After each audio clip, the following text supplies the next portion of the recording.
I, Moses Kuria. On July 8, 2025, Moses Kuria met with President William Ruto and announced his resignation as senior economic advisor. The decision marked the end of his nearly 3-year tenure in Ruto's government, prompting questions about his reasons and the future of Kenya's economic policies. To say, yes, Moses Kuria, you cannot replace Moses Kuria with William Kabogo. It's an insult to the people of Kiambu and the people of the mountain. Moses Kuria is a brilliant mind. Kuria's government journey began in September 2022 as Cabinet Secretary for Investments, Trade and Industry. For 11 months, he worked to boost foreign investment and streamline trade policies. His tenure saw efforts to expand Kenya's export markets, though some criticized his approach as overly aggressive and lacking transparency. In October 2023, Kuria transitioned to the Ministry of Public Service Performance and Delivery Management. Over 9 months, he focused on improving public sector efficiency and accountability, aligning with Ruto's goal of better service delivery. Initiatives included digitizing government services, but challenges like labor export program controversies drew public scrutiny. In August 2024, Kuria was appointed a senior economic advisor in the Council of Economic Advisors. For 10 months, he helped shape policies for the bottom-up economic transformation agenda, a plan he co-designed with Ruto during the 2022 election campaign. The agenda aimed to empower small businesses, reduce living costs, and broaden the tax base, a matter that never was. Kuria's work included supporting Hustler Fund programs and post-COVID economic recovery efforts. The bottom-up agenda was central to Ruto's 2022 platform, and Kuria's role in its creation made him a key figure in the administration. His efforts focused on economic empowerment for ordinary Kenyans, though implementation faced hurdles like rising fuel prices and public unrest. Kuria's resignation statement was concise.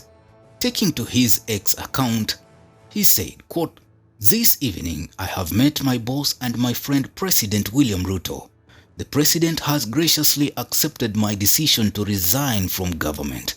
I thank President Ruto for having given me an opportunity to serve as a Cabinet Secretary for Investments, Trade and Industry for 11 months, Public Service Delivery and Performance Management for 9 months, and Senior Economic Advisor for the last 10 months.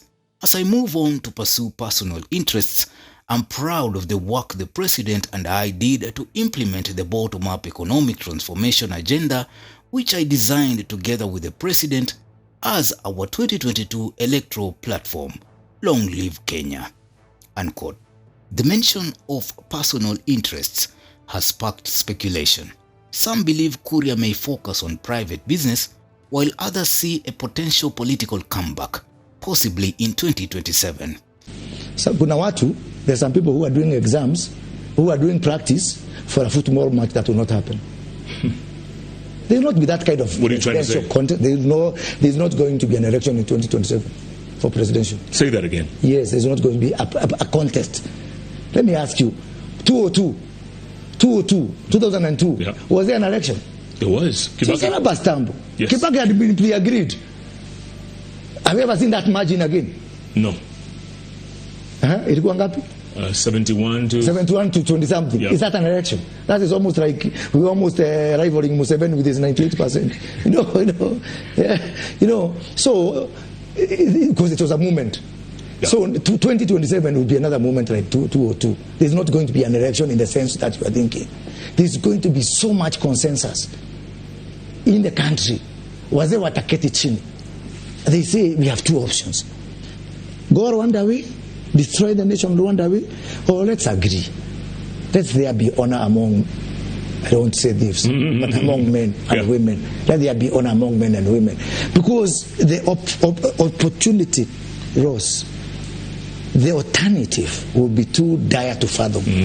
So people will say now, Hapa, before we go this direction, there's going to be so much consensus around 2027. And the kind of election people are imagining is going to be there. It's not going to be like 2022. It's not going to be like 2017. It's not going to be like 2013. there will be so much consensus for the need of people to say. There will be two factors driving that consensus. One is that danger, that really if we cross the precipice there, if you go to the precipice there and the way without a consensus, things might be so bad. Yeah? I think Rikiji said it the wrong way, but I think he said it for the wrong reason, because of election seeding and all that. No, there's going the opportunity, the possibility of us jumping over the cliff if we don't manage 2027 right is more dangerous than 2207 and all these other things.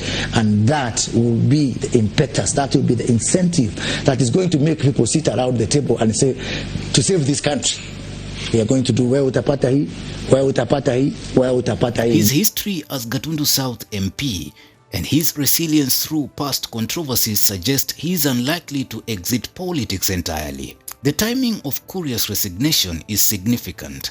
Kenya faces economic challenges, including inflation and protests over government policies. His departure could signal a shift in Ruto's administration, particularly in the Mount Kenya region, where Kuria was a vocal advocate. Critics argue his exit weakens the bottom-up agenda and President William Ruto's administration, while supporters say it allows Ruto to refresh his team. Kama Kibaki alipewa 10, Uhuru alipewa 10, Mkenya mwingine atapewa 10 yake. And the president allowed him to stay as minister for investment, trade and industry. Today, those things will be working. And we will not be having the situation we are having with avocado, with carrots, with potatoes. Yeah? But because he's a brilliant mind, yeah, he had to be edged out and given some peripheral job there who advised me on this and that. And Moses Kuria cannot advise William Ruto. William Ruto takes no advice. William Ruto advises William Ruto. Kuria's legacy includes his contributions to economic policy and regional representation, but also controversies like past hate speech charges and corruption allegations.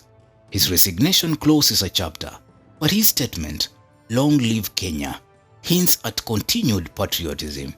Na watu siku hizi wanaongea mambo ya kuteremsha bei ya gharama ya maisha. Bei ya gharama ya maisha hawezi kuteremshwa kwa maandamano. Hasa naona wengine wana shida kwa Twitter siku kutoka asubuhi mpaka jioni. Gharama ya maisha sio ni upumbavu. Kushinda kwa Twitter kutoka jioni mpaka asubuhi kutoka mpaka jioni itakusaidia na mnangani. Jamani, wale vijana tusiingie kwa hiyo right. Kenya haitaendelea kwa kuweka sufuria kwa kichwa. Sasa ukishinda kutoka asubuhi mpaka jioni, bei ya mafuta imeongezeka, si uchipe kisima yako. What's next for Moses Kuria and Kenya KUZA government? His exit leaves the bottom-up agenda's future and President William Ruto's government uncertain, and his next move will be closely watched. What do you think about his exit from Ruto's government? Drop your comments. Newsroom, Maisha TV, Bushabi Jr.